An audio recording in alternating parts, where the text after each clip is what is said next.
Hey everybody, it's Chris Loud. In this short abstract painting tutorial, I'll show you how I create a unique minimalist painting using tape to help me peel back the layers. I'm starting off by putting down some different colors, kind of more earthy colors, and just creating a colorful and kind of chaotic background. This month I've decided to kind of go back and use some of the colors that I used a lot when I first started painting. And I first started painting, I was doing a lot of landscapes. So I'm using ultramarine blue, alizarin crimson, yellow ochre, titanium white, and then a little bit of cadmium yellow light. But you can mix a lot of colors with those. At this point, I'm just trying to put down some colors. So I've got a little bit of violet in there. That I've mixed together with the alizarin crimson and ultramarine blue. I also, in each painting, I allow myself to use one or two extra colors. So in this one, I'm using cadmium orange, which you can see I've put some of that down already.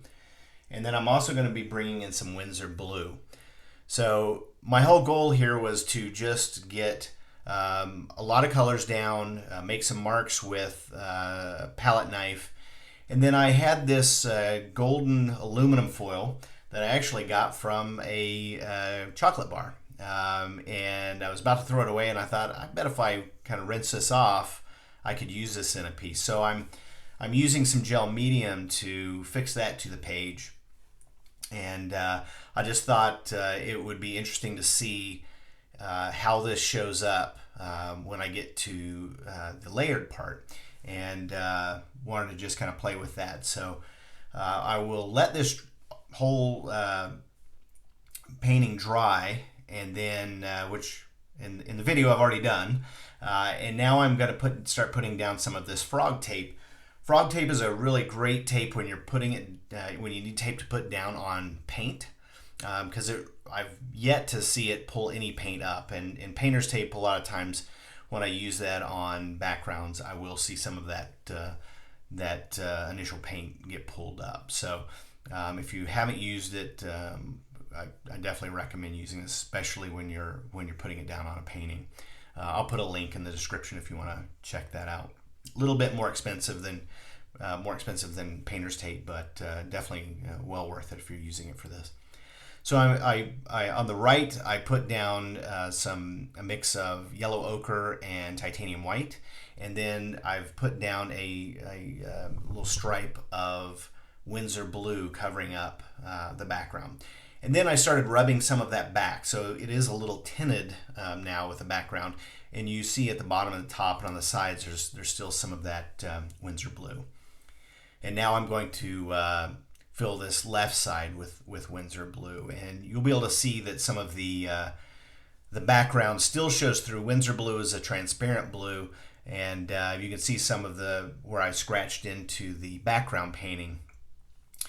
Getting some drips. I'm going to let those run down for just a minute, and then I'm going to take a paper towel and wipe back a little of that. So where those drips are, you'll see that you can see some of the underpainting with this.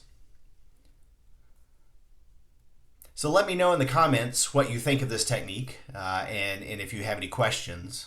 If you like this video, feel free to give it a thumbs up. And if you'd like to see more of these videos, feel free to subscribe. So now I'm going to start pulling the tape off. And at this point, I'm going to put a little bit lighter mix of titanium white and yellow ochre, just to have a little bit more contrast with that blue, and a little bit of a variation to the stripe on the right. Now, even though I put tape down and I have a little bit sharper lines, we'll have kind of some sharper lines. I did want some of this to be a little rough. So you can see on this, I'm not completely taking care of the edges there. And at the bottom, I leave a little bit of that exposed because I do want it to not look perfect. I don't want those, I just don't want perfect straight lines. And I will have some with the tape I have on there, but definitely want this to have some energy and look a little more raw, even though I am using tape to create some lines there.